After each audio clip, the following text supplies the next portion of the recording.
The Wild Robot, Chapter 6, The Climb. Crack! Thunk! Clang! Roz was having a little trouble climbing the cliffs.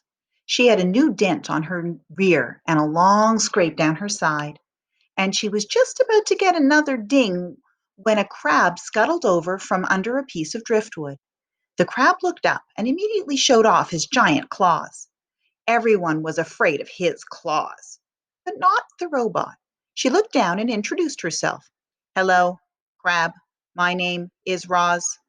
After a brief standoff, the crab cautiously backed away, and that's when Roz noticed how easily he moved over the rocks. With his wide stance and his grippy feet, the crab could crawl up and down any rock face. So Roz decided to try out this climbing technique.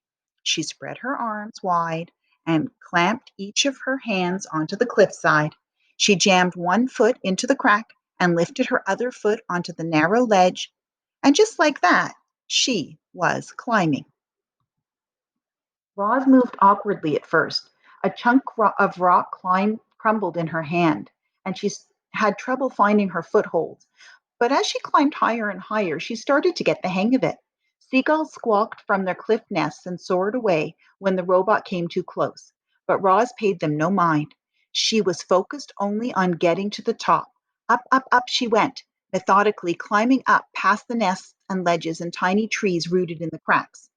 And before long, our robot felt something soft, like soft soil of the island beneath her feet. Chapter 7, The Wilderness.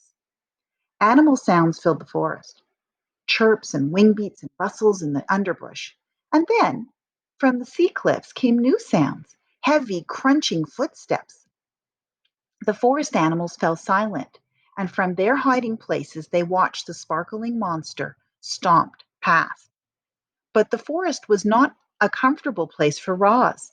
Jagged rocks had fallen, and fallen trees and tangled underbrush made it difficult for her to walk. She stumbled along, struggling to keep her balance until her foot snagged and toppled over like a piece of timber. It wasn't a bad fall, no dings or dents, just dirt. But Roz was programmed to keep herself in good working order, and once she was back on her feet, she immediately began cleaning herself.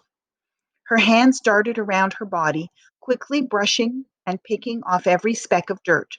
Only when the robot was sparkling again did she continue through the forest.